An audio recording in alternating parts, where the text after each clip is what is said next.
Hello and welcome into this edition of the Golf Channel Podcast with Rex and Lav. Have a good one to get for you guys here. Tiger Woods, Riviera, Genesis Invitational, PGA Tour changes, all that. Very, very exciting. Couple housekeeping items, though, Rex, that I wanted to get into before we started this edition. First of all, we have some new music that's going to be dropping the intro and outro, hopefully later this week for the Sunday show. Not going to lie, folks. It is an absolute banger. Yep. Can't wait to get that. What took us so long on that front? Like when I got that music, I was like, we should have been using this from the start. Sure. Steven, shout out Steven, Fred. our producer, helped find it for us. Hopefully, again, debuting that on Sunday, not just for the podcast version, but for the linear version as well. Another item, loved doing the voices in the crowd section at the end of the linear show. Love hearing from you guys. If you have any comments, if you have any questions, we love to include it each and every week on the Sunday show. So drop them on YouTube. We'll try to get to as many questions or comments as we can. And Rex, on the AK episode, which I would call it that, on Sunday, we devoted 30 of the 52 minutes. Loved hearing the positive feedback from you guys. I was struck by how many folks said simply thank you for covering this. Like, of course we're covering it. We report the news, we cover the news, and we analyze the news. We're not beholden to what others at our company are saying or doing. We have tremendous leadership that it trusts us inherently to do it fairly and to cover the story as it is. I've been here for nearly 14 years. I don't ever remember Rex being told not to do something or not to cover a story, either for the digital product or for the pod show that you and I have done now for a couple of years. And so great to see that. Love the feedback. You can trust us. We know what news is. We will bring it to you, and we love doing it. Anything on your end on that part? No, I think it was such a unique story. And I think you and I did a good job, not to pat ourselves on the back here, of sort of digging in. And there's so many layers to this. You were on Golf Today on Tuesday, and you were supposed to be on with Joel Beal from Golf Digest. And I was actually looking forward to talking with Joel about it. I got your thoughts. I got 30 minutes of your thoughts. I know exactly what you think about the AK victory. But Joel wrote a brilliant column on golfdigest.com, sort of about the nuances of Anthony Kim. And like everyone else in the world, they're different shades of this person. And some of them are sort of grimy, and some of them have been through the mud. And this is out the other end is an amazing story. And I think a lot of journalists in the golf media landscape did a really good job of telling this story and trying to circle back around. Because if you go back when he first arrived on Live Golf, I think there was the idea that he's just a sideshow, that they're just doing this just to try to create some sort of interest, that they're not going to take him seriously as a competitor. For him to prove everyone wrong on that front, I think is an amazing story. And you're right. The feedback we have on that pod was pretty amazing. So we appreciate it as always. And you're right. We're going to try to do our best to cover the news as we see fit and as we think it's worthy.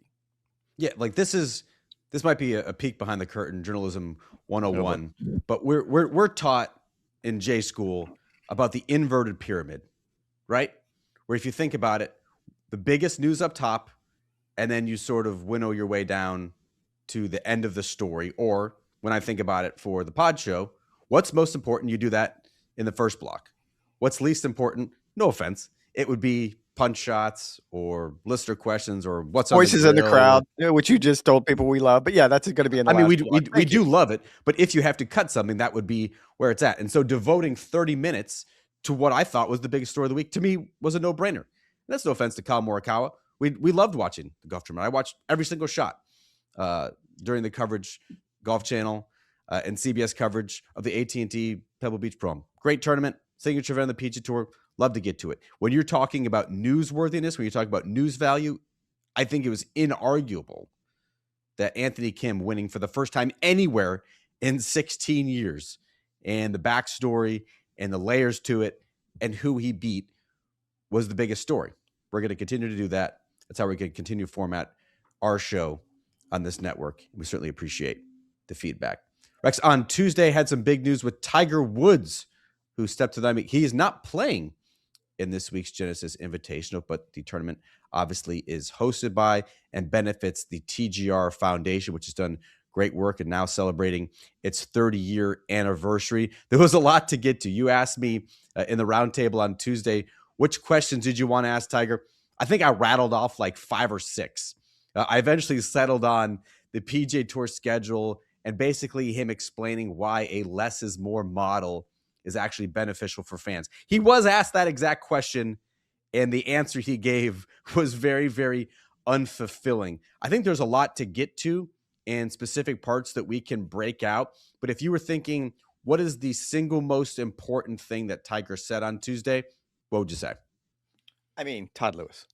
And almost a throwaway question Todd asked is the Masters out of the question. And I think going in, I wouldn't even have thought that was in the top 5 questions. You didn't rattle that one off when I asked you what you wanted to ask. That was the not first among one. you. No, that was the first one. Are you Well, you prepared to play the asked, Masters? well, it almost felt like a throwaway question, though, at that point.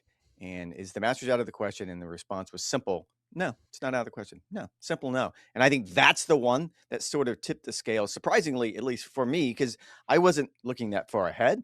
According to Todd Lewis, who we had spoke to that morning on Golf Today, he was just chipping and putting. He revealed during the press conference that Tiger is now hitting full shots. So he's much further along in the process than I think any of us anticipated.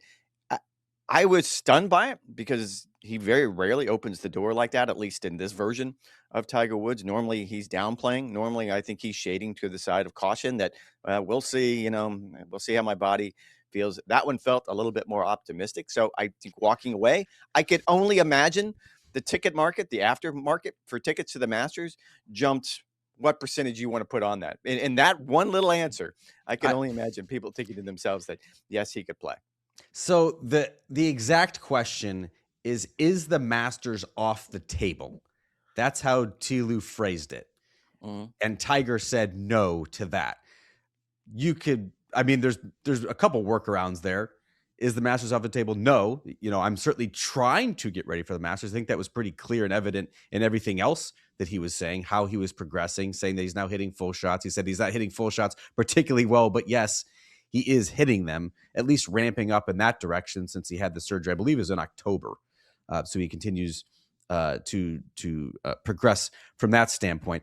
The smirk at the end of Tiger's answer, where he said no, and then he paused for 2 or 3 seconds, and he gave one of these.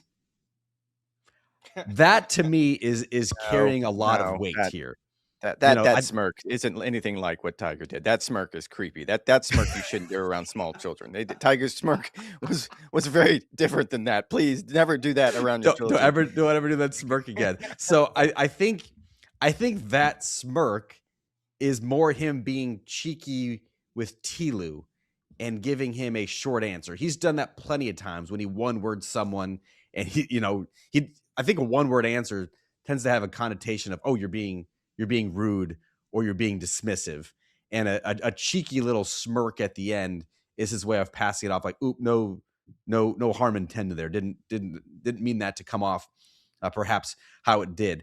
I think a lot of people on social media, though, are suggesting that smirk means like he's hiding something, that he's ready to like unleash hell on the field at the Masters. And I don't get that at all. It's pretty clear in his words, Rex, that he's ramping up, that he'd like to play in the Masters. Of course he'd like to compete in the Masters. Just 24 consecutive cuts made, longest streak in Masters history. I think it's at least really cool that he's trying to get to that point with the Masters now less than 2 months away.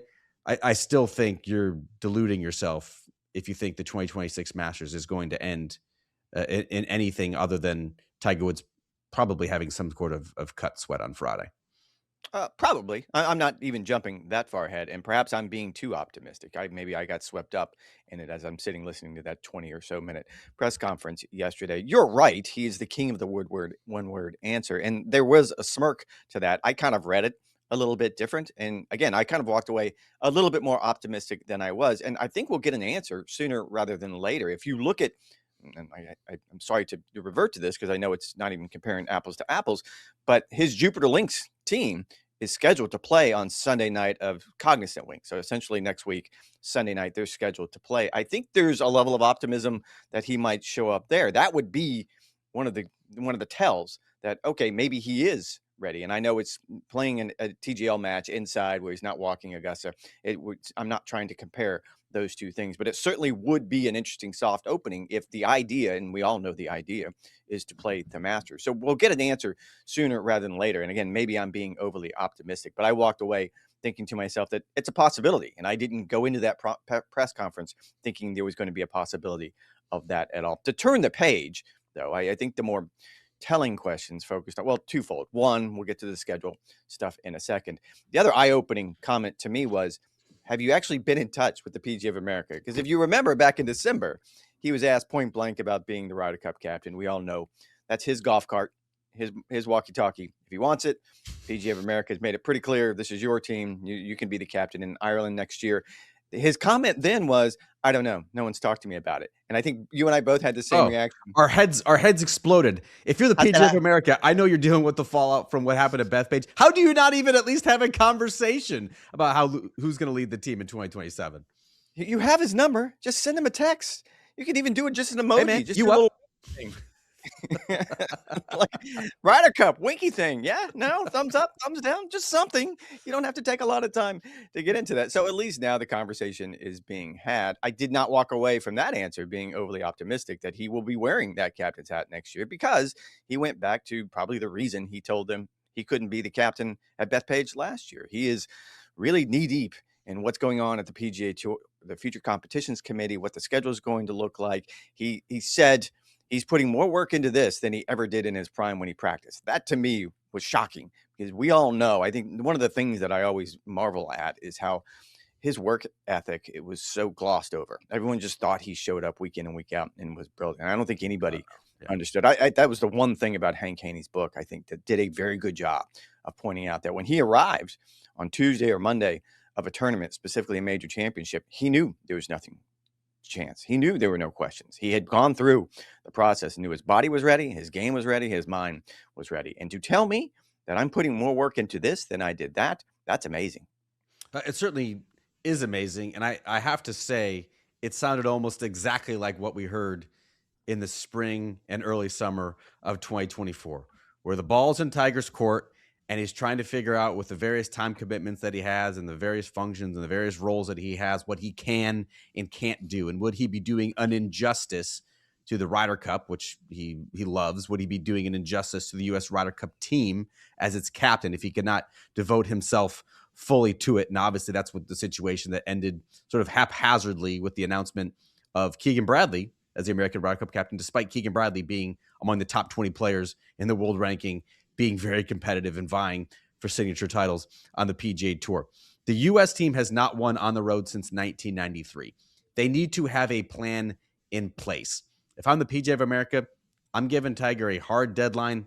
We'd love to have you. You're by far our number one choice, but we have to get a plan in place to make sure we're giving ourselves the best opportunity to win on the road for the first time in more than 3 decades. I don't think that's too much to ask, Rex. It does not sound like it's going to be Tiger's duty. We're going to get to the schedule here in a second, but it sounds like that's going to be a longer process than maybe just rolling it out of the Players' Championship and be like, yep, this is what's happening in 2027. Our work here is done, and we can move on to something else. It doesn't sound like that's going to be the case whatsoever. So give Tiger a deadline. If he can't, if he won't, if he doesn't want it, then you can move on to Stuart Sink, Justin Leonard, a Webb Simpson, another direction. But at least then you're giving them a full runway, as opposed to what did Keegan Bradley have?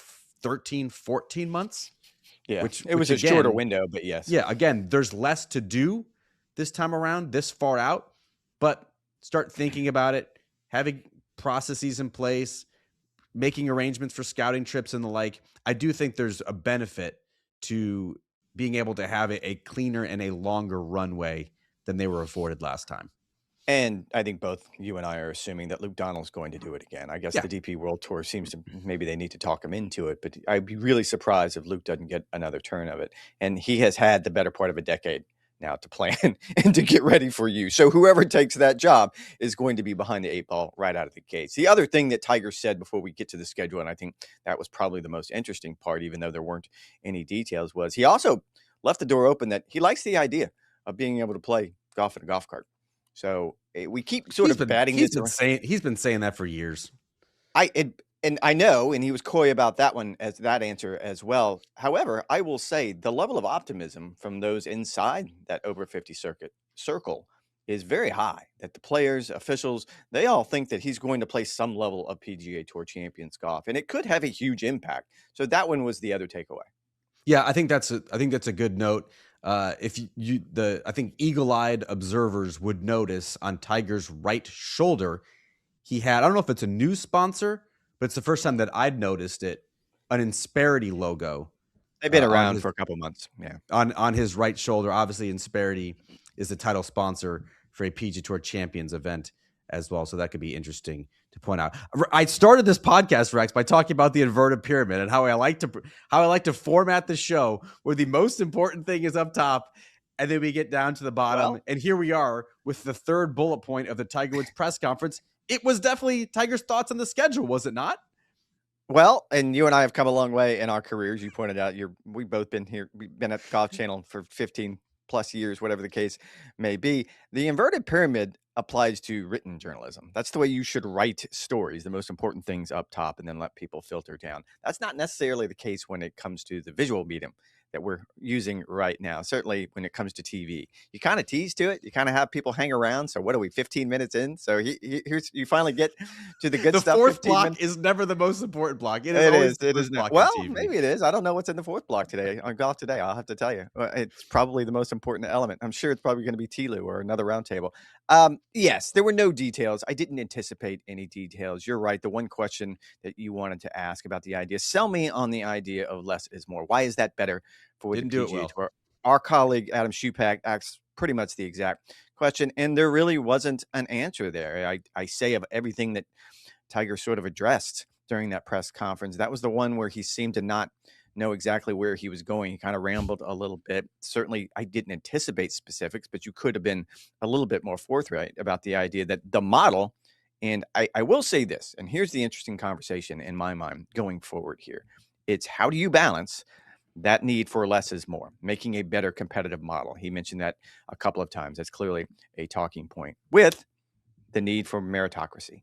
And he sort of touched on that a couple of times. I think that's going to be the key in all of this conversation. And that's going to be the key that, yes, we'd love to have limited fields, best venues, best time of year, all the best players show up time and time again. But how do you make sure that you don't get locked in a cycle, that these players have played their way into this magical, tour, and it's so difficult for them to play their way off, that we don't end up with the stories that we've been talking about the last 6 months? Chris Gotterup being probably one of the best example. Michael Brennan at the end of last year, Michael Thorbjornsen, all of these players need to have that pathway. And you've already narrowed the pathway so much.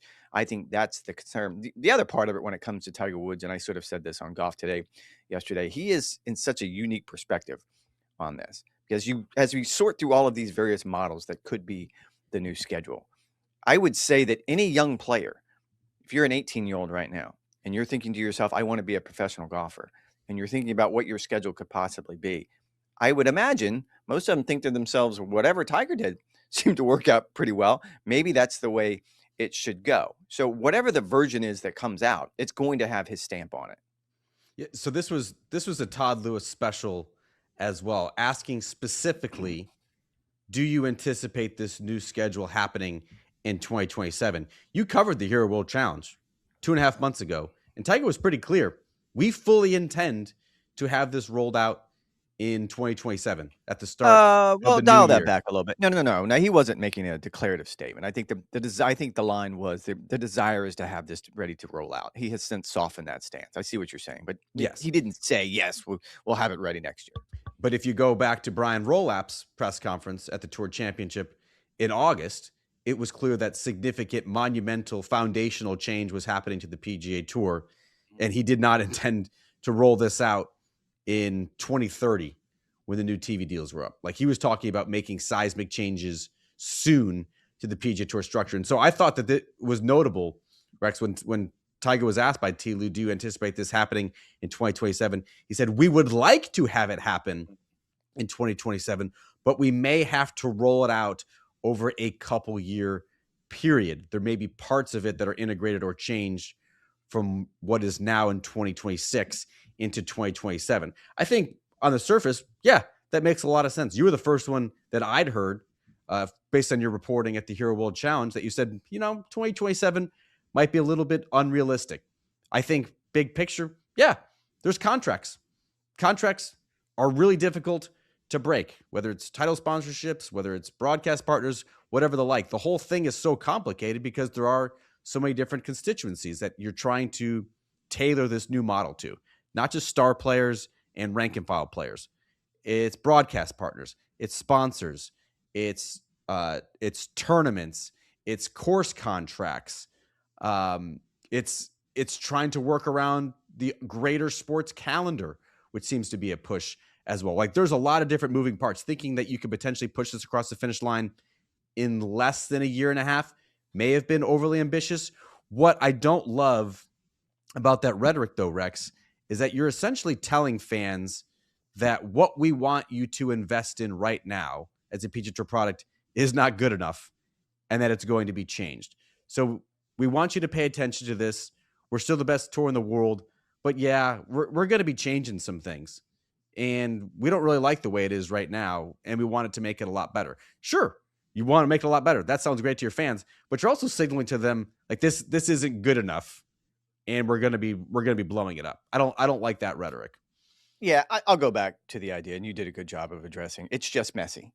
That was my only thought last year when Tiger said what he said at the Hero World Challenge, and some of the comments that I was hearing from PGA Tour officials who were optimistic that, okay, 2027 is a viable date. You pointed out that there's so many tentacles to this, then there's so many things that you have to get everybody on board, and you have so many different voices in the room. It seemed almost impossible to get that done. Now, I think they can probably get a solid skeleton, sort of a good framework in place by 2027, give everyone, including not just the fans. I think this, in the broader sense, has more to do with the TV contracts for all of the media partners are essentially coming up in 2030.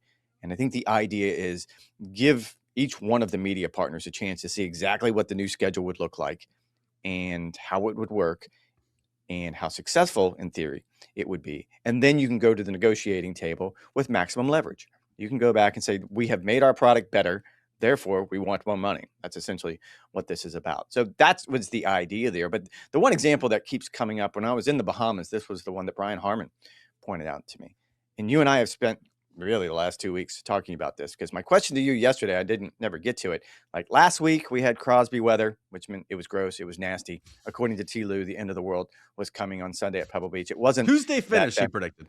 Yes. I don't hear that very often from someone who's not a print journalist, because normally you hear that in the press center.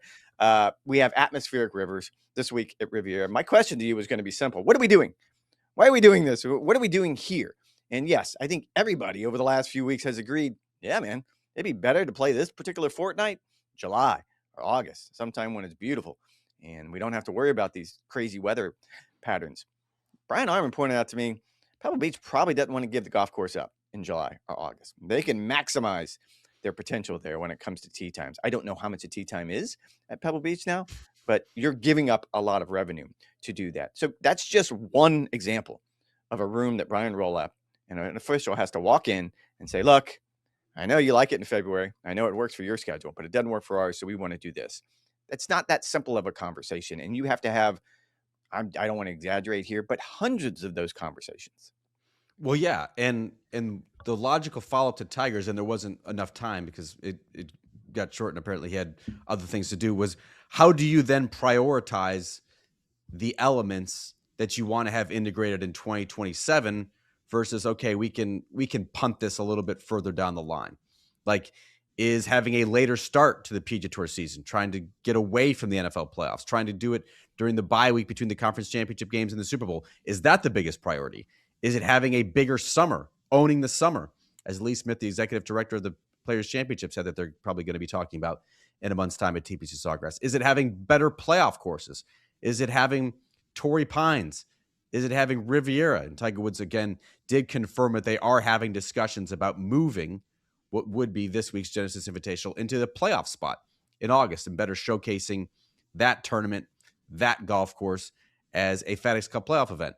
Is it simplifying the point system? Brian Roloff said he does not understand the FedEx Cup point structure and how it works. So if the CEO of the PGA Tour does not understand it, who comes from a NFL background, again, a non-golf background, how do you think casual golf fans, how do you think casual sports fans feel about the FedEx Cup point system? Is that the chief priority? That is sort of what you have to work through now. Okay, you can't get it all done in 2027, but Yeah. what can you get done? What's the biggest priority? What will make a biggest difference for the product in the short term? I think that's a very interesting discussion as well. Rex, as we look ahead now to the Genesis Invitational, obviously a star-studded field, a shorter field. There is a cut because it's a player-hosted invitational by Tiger Woods. I have a simple question for you. We didn't get to it on the roundtable either. Jack Nicklaus never won at Riviera. Tiger Woods never won at Riviera. Scotty Scheffler and Rory McIlroy, two of the best players of their generation, if not the best players of their generation, have not won. Tiger, Rory, and Scotty combined have gone 27 combined starts without a victory there. How, why, and does it end this week? Well, I mean, it's a great question, and we sort of addressed it yesterday. Tiger has played that event 16 times in his career, and that goes back, of course, it was his first start as a teenager back when it was the LA Open back in 1996. I am shocked. That's not right. 1992. Sorry.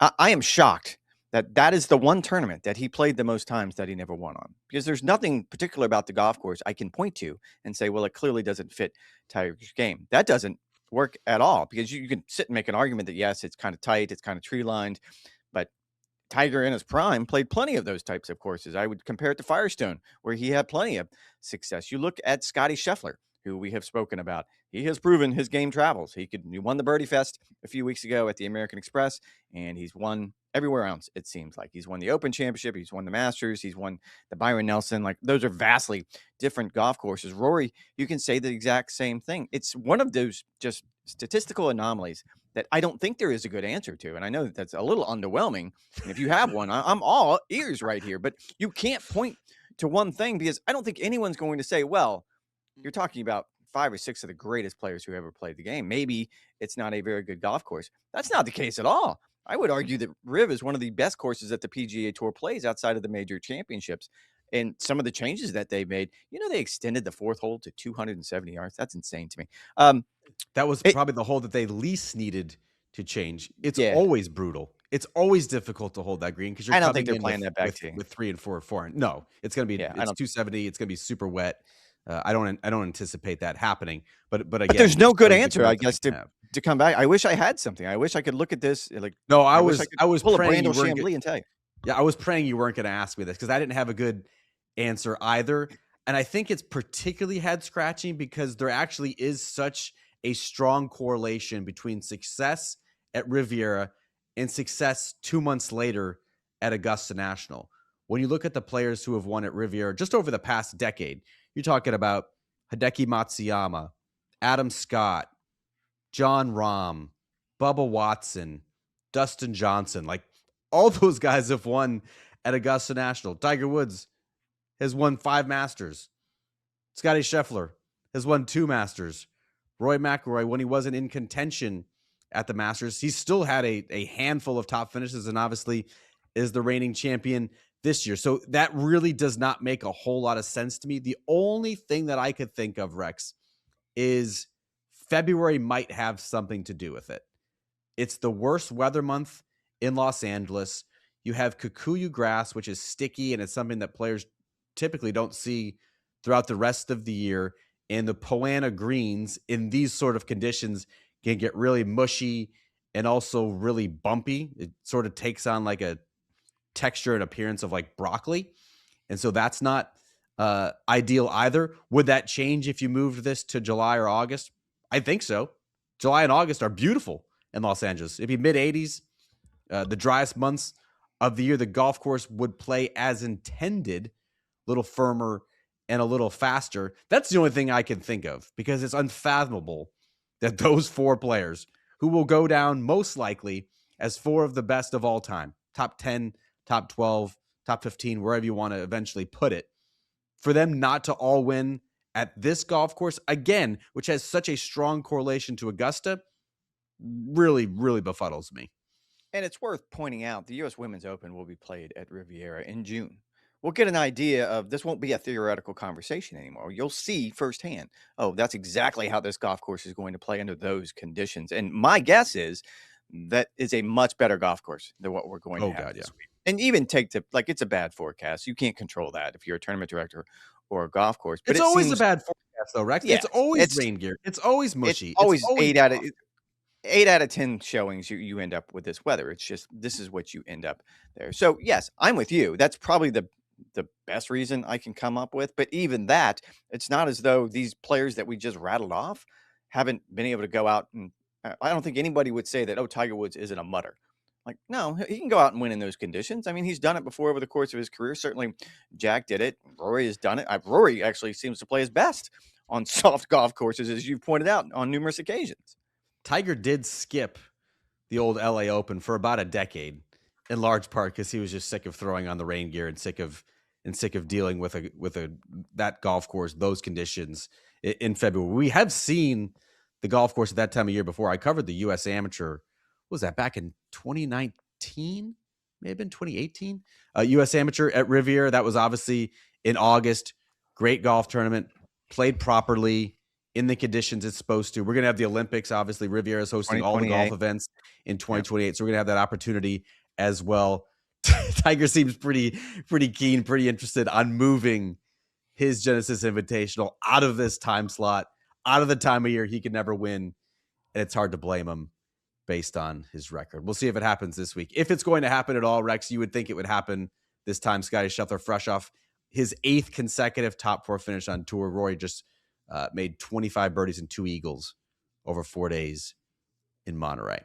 All right, that is going to do it for this edition of Golf Chill Podcast with Rex and Lav. We'll be back on Sunday. Yes, doing the inverted pyramid, where we do the biggest story up top and then the least important stuff last. Again, no offense, but it's probably going to be the voices in the crowd stuff. That's not to deter you from sending in your comments, sending in your questions. We want to get to it. We love talking about it. It just might not be as important as who wins the Genesis Invitational or whatever else happens in the world of golf.